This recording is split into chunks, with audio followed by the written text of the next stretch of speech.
નમસ્કાર વિદ્યાર્થી મિત્રો, આજે આપણે ધોરણ 10ના ગુજરાતી વિષયના એકમ 14 જેઠીબાઈના ભાગ 3માં બાકી રહેતા પાઠના ભાગની સમજૂતી મેળવીશું. પાઠની સમજૂતી આ મુજબ છે.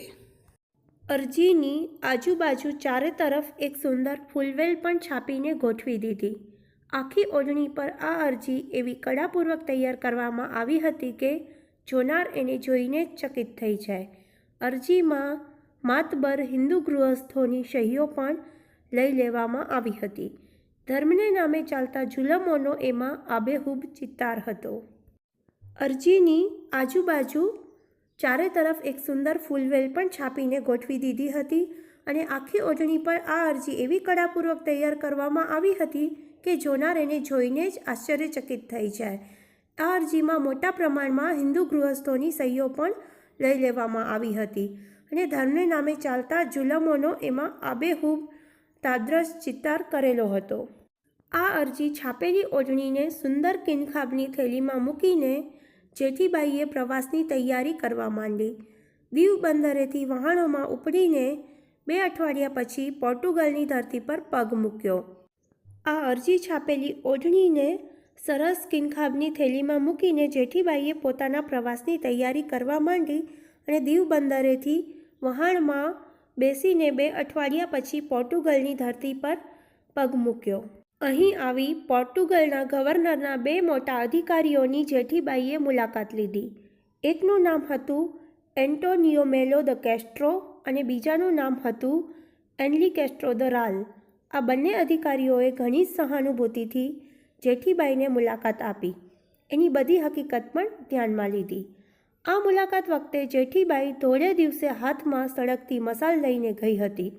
કારણમાં એમ હતું કે પોર્ટુગીઝ સરકારના રાજ્યમાં ઘોર અંધકાર છે, એટલે એને પ્રકાશની જરૂર છે.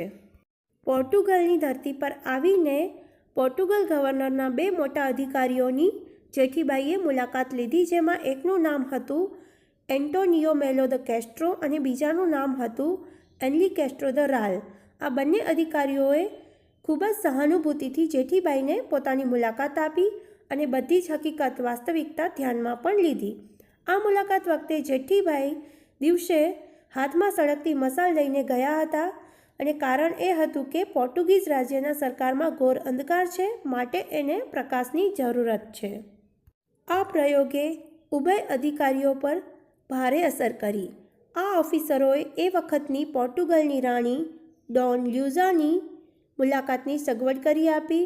એટલું જ નહીં પણ જેઠીબાઈની અરજ પર ખાસ લક્ષ્ય આપવાની ભલામણ પણ કરી દીધી. આ પ્રયોગે ઉભય એટલે કે બંને અધિકારીઓ પર ખૂબ જ અસર કરી, ભારે અસર કરી અને આ બંને ઓફિસરોએ એ વખતની પોર્ટુગલની રાણી ડોન લ્યુઝાની મુલાકાતની સગવડ કરી આપી અને સાથે સાથે જેઠીબાઈની અરજ પર એમની વાત પર ખાસ લક્ષ્ય આપવા, ધ્યાન આપવાની ભલામણ પણ કરી દીધી. પોર્ટુગલની રાણી અને જેઠીબાઈની મુલાકાત ઠીક લાંબી ચાલી. ભારતની એક કાળા રંગની બાઈને મુલાકાત આપતી વખતે પોર્ટુગલની રાણીએ ખૂબ સૌજન્ય દાખવ્યું હતું.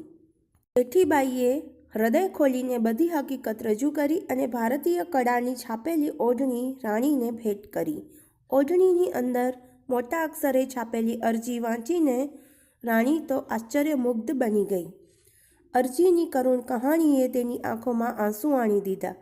ખરેખર એક સ્ત્રીના હૃદયને સ્ત્રીના હૃદય સિવાય બીજું કોણ પારખી શકે?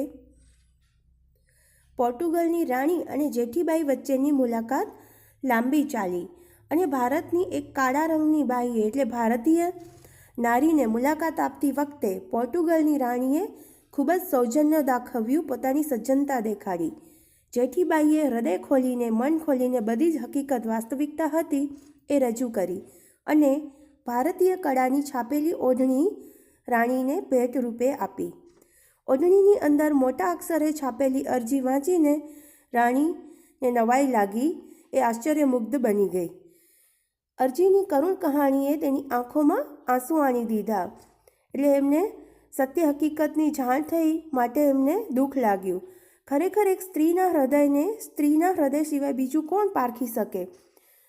રાણીએ જેઠીબાઈની કલામય કૃતિ અને હિંમત માટે ધન્યવાદ આપ્યા અને આભારની લાગણી વ્યક્ત કરી. ભારતમાં પોર્ટુગીઝ સત્તાનો જુલ્મી કાયદો તેણે પોતાના ખાસ ફરમાનથી રદ કરાવ્યો. રાણી એ જેઠીબાઈની કલામય કૃતિ અને એમની હિંમત માટે એમને ધન્યવાદ આપ્યા અને આભારની લાગણી પણ વ્યક્ત કરી. ને ભારતમાં પોર્ટુગીઝ સત્તાનો જુલ્મી જે અત્યાચારી કાયદો હતો તેમણે પોતાના ખાસ ફરમાનથી હુકમથી રદ કરાવ્યો. તે દિવસથી જેઠીબાઈની ઓઢણી પાંદર જેઠીનું નામ વિખ્યાત બની ગયું. આ ઓઢણીની ભાત સાથે જેઠીબાઈનું નામ પણ જોડવામાં આવ્યું. આ ભાત ભારતની એક અનોખી ભાત ગણાય. પોર્ટુગીઝની રાણી અને જેઠીબાઈની મુલાકાત પછી પાંદર જેઠી નામે જેઠીબાઈની ઓઢણી વિખ્યાત બની ગઈ અને એની ભાત ભારતની એક અનોખી ભાત ગણાય. રાણીની આજ્ઞાનો ઠરાવ એક તામ્રપત્ર પર કોતરવામાં આવ્યો. આ તામ્રપત્ર ઘણા માન અને દબદબા સાથે જેઠીબાઈને અર્પણ કરવામાં આવ્યો. રાણીએ જે આજ્ઞા કરી હતી એનો ઠરાવ એક તામ્રપત્ર એટલે તાંબાના પતરા પર કોતરાવીને તૈયાર કરવામાં આવ્યો, જે ઘણા માન અને દબદબા સાથે ગૌરવપૂર્વક રીતે જેઠીબાઈને આપવામાં આવ્યો. એ ઉપરાંત જેઠીબાઈના માનમાં અઠવાડિયામાં એક દિવસ તેમના ઘર આગળ બેન્ડ વગાડવાનો હુકમ કરવામાં આવ્યો. જેઠીબાઈની જિંદગી સુધી આ કાર્યક્રમનો અમલ ચાલુ હતો. પોર્ટુગીઝ અફસરો જેઠીબાઈના ઘર પાસેથી પસાર થતા ત્યારે જેઠીબાઈના માનમાં પોતાના માથા પરની હેટ ઉતારી નાખતા. હવે રાણીના આદેશથી જેઠીબાઈના માનમાં અઠવાડિયામાં એક દિવસ તેમના ઘર આગળ બેન્ડ વગાડવાનો હુકમ કરવામાં આવ્યો, જે તેમની જિંદગી સુધી ચાલુ હતો.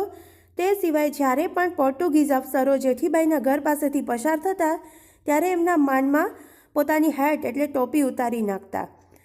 કચ્છ માંડવીના એક અભણબાઈ જેઠીબાઈ આ રીતે પોતાના ગજા ઉપર વટનું એક અદ્ભુત કાર્ય કરીને પોતાના નામને પ્રખ્યાત કરી ગયા, અમર કરી ગયા. આમ કચ્છ માંડવીના એક અભણ નિરક્ષર સ્ત્રી સન્નારી જેઠીબાઈ પોતાના ગજા ઉપરનું એક અદ્ભુત કાર્ય કરીને પોતાના નામને પ્રખ્યાત કરી ગયા, અમર કરી ગયા. આ પાઠ કચ્છડો બારેમાસમાંથી લેવામાં આવ્યો છે. અહીં આપણી પાઠની સમજૂતી પૂર્ણ થાય છે. ફરી મળીશું નવા વિડીયો સાથે. આભાર.